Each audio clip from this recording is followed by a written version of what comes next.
Hey guys, my name is Semio, and today, the new Rainbow Six Siege DLC, Skull Rain, has finally arrived, and I gotta say that it's pretty good so far. There are some things that I'm not 100% sold on, which we'll get to here in a second, but in general, the two new operators are a lot of fun to use. The map is definitely interesting. Favela plays out completely different from any other map that we've gotten in the past, and so far, I'm just really enjoying this new content. And so first of all, we have to talk about the new attacking operator, Capitao. Going to this, I assumed that his crossbow's asphyxiating arrow was gonna be on the weaker end of the damage spectrum. I figured that it would do at least a moderate amount of damage, harass the enemy just slightly enough so that they would be flushed out from their fortified location, and then you could proceed to take them out with your primary weapon. I was not expecting the sheer amount of damage that this asphyxiating arrow can do against an enemy who's not expecting it. Even when they are expecting it, you guys are gonna notice throughout today's video, if I put this anywhere near the enemy, if they sit there for only about a second to 2 seconds, they're gonna die a very, very painful death. The result of this is that I would say that he is probably now one of the best, if not the best, offensive operator at aerial denial. You have 2 frag grenades, which should be self-explanatory. Frag grenades are amazing in Rainbow Six Siege. You have 2 smoke bolts that you can put into a doorway. If the enemy is trying to retake the objective room, they're gonna have to run through that smoke, leaving them at a disadvantage. Or you can shoot your asphyxiating arrows in that doorway as well, and they're gonna be very reluctant to pass on through once again because it does a massive amount of damage. And so if Capitao is on the objective and the enemy is now trying to retake that objective, it is going to be very, very challenging as long as he's using all the different tools at his disposal appropriately. Now, the downside of this guy, to ensure that he's not blatantly overpowered, is that while I would not go as far to say that his weapons are worthless, they're definitely solid, they're not the best weapons in the game. If you compare them to Twitch's FAMAS or Ash's R4C, they don't really compete. They've got a slower rounds per minute, they hit really hard, which is nice, but they also have a fair amount of recoil that you're gonna have to compensate for. And so my main recommendation when you're playing as this guy is to take things a little bit slower. You're gonna wanna fight the enemy more at medium to long range. You're not gonna wanna get up close and personal, especially if you're fighting against a shotgun. You go against a shotgun, well, I know this is true for basically anything in the game, you're gonna be at a severe disadvantage because of that slower RPM. And so as long as you take things a little bit slower and you try to fight someone at a distance, you're gonna do just fine with these guns. They may not be the best in the game, but that's okay because we wouldn't want this guy to be blatantly overpowered. Moving on over to Caveira though, I'm not exactly sure how I feel about her. On the one hand, in some situations, she can feel busted with her new interrogation mechanic. If you're not aware, the new mechanic that they added into the game is interrogation, where if you're playing as this specific operator, you run over to a down but not out enemy, you hold down a button for about 2 to 3 seconds, and it will now then show the entire enemy's location to your entire team. You basically have wall hacks for you and your friends. This is a game changer. If you're able to do this and the enemy isn't able to retaliate and take you out before you're able to get through that interrogation mechanic, they're gonna be at a severe disadvantage for I think about 8 seconds. The thing is though, is that this is a high risk, high reward type of system. Sure, if you're able to interrogate someone, you just swung the battle into your team's favor severely. You're probably gonna get a couple of kills, your team's gonna get a couple of kills because of it. It's a massive advantage, but on the other side though, it also leaves you very vulnerable. There was many situations where I downed an enemy, I went on in to go for the interrogation, and then his buddy just rounded the corner and put a bunch of bullets in my head while I was vulnerable trying to get this information from his teammate. That happens a lot. And so I'm just not sure how all of this is gonna play out. If you're going against a competent team, you're probably not gonna be able to get a lot of interrogations off because they're gonna be sticking together and they're gonna be communicating. As soon as you get them in the down but not out stage, they're just gonna let their buddy know, oh yeah, he's right there, put bullet in his face when he rounds the corner and we're good to go. But if you're against someone who may not be working together and they're roaming around, then she's gonna be very, very effective. And so I just don't know if she's gonna have a place in competitive or against people that are actually working together and communicating. The other reason why I'm not exactly sold on her is her special ability called Silent Step. Now, in theory, this sounds like it would be at least halfway decent, but in practice, I don't know how useful it really is. So what it does is it causes you to move a little bit faster. You also move more silently, so you don't make as much noise when you're running around, but you have to switch on over to your secondary weapon, which is a silenced pistol.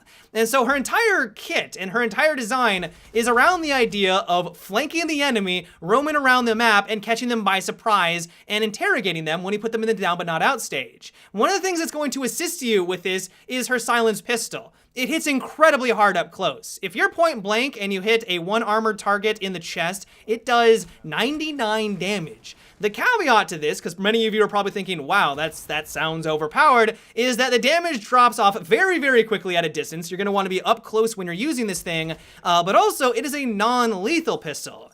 You might think, what the hell does that mean? A non-lethal pistol? Well, if you have someone that's not been put into the down but not out stage, you put as many bullets as you want into them, and it will put them in the down but not out stage. You even shoot them in the head, and it will put them in the down but not out stage. You then put another bullet into them when they are in that state. It will outright kill them with the pistol, like it can kill the enemy, but this is your tool to get those interrogations off.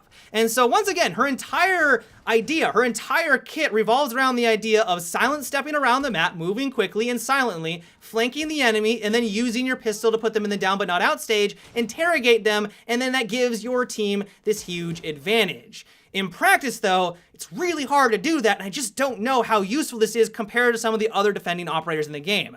This is no heartbeat monitor, this is no Valkyrie cameras, which are some of the best gadgets that you can have on defense, and while yeah, it might make it harder for the enemy to know where you're coming from, I don't know if it's just me, but there were a lot of times when I was fighting against a Caveira, maybe they weren't using their special ability at the right time, but I had no problem realizing they were just around the corner trying to get that flank off. Like, it just doesn't seem to be that useful. She does have access to an amazing semi-automatic shotgun, though, alongside C4, and you put those two together, you already have makings for an amazing operator on defense. Like, I don't think that she's worthless, but if you compare her abilities, while powerful in some situations, I just don't know how they're going to compete with someone like Valkyrie or Pulse that seem to be a little bit more consistent. And so I think more time needs to be spent with this operator to get a better understanding how useful she's going to be in the meta right now. She might be amazing. Maybe my first impressions are just not right. Maybe in a couple of weeks, I'll really get a good grasp of how to use her appropriately, and she's going to become one of the best defending operators in the game,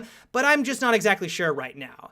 As for the new map Favela, I think the only way to describe it is that it's a maze. It's going to take a long time to learn all the different nooks and crannies and just the way to traverse this map. It's really confusing, but it's also a maze with an incredible amount of destruction. Pretty much every wall outside of the objective room is destructible. They were not lying when they said that they added in this outer shell destructibility, because pretty much every surface that you come across, you can shoot a hole through, you can blow up with C4, you can use Sledge's hammer to open on up, and it's really gonna change the way that we play on this map. The result of this is that in some situations, it's gonna be really hard for the defenders to defend these rooms. I mean, you guys see here that you open up the wall, it's just a small little room with the objective in it, and if there's no defenders inside, or if there is a defender, they're gonna die very, very quickly. But if they're now having to retake that objective room when the offensive team gets inside, it's not gonna be an easy task. On the other side of the coin, though, because all of these walls are destructible, expect the enemy to make many, many murder holes and shoot you when you're on the outside of the building.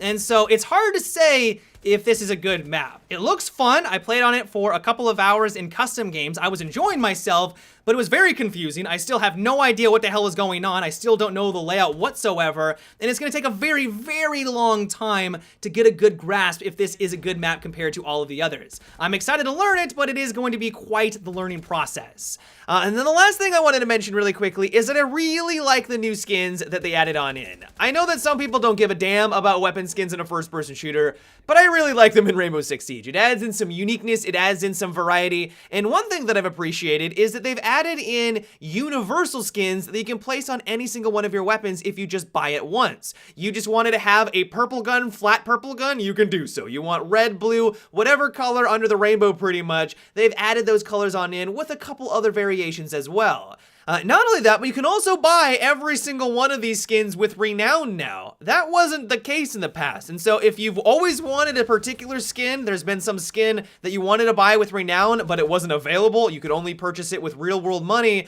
that doesn't seem to be the case, and so I highly recommend you go through the skins, find the one that you've always wanted, and purchase that with your Renown now. But yeah guys, that is about it for my first impressions of the new Skull Rain DLC for Rainbow Six Siege. I hope you enjoyed. Give me your thoughts on what we discussed today. Are you loving the two new operators? Do you like the map? Are you slightly disappointed? Let me know down below in the comment section.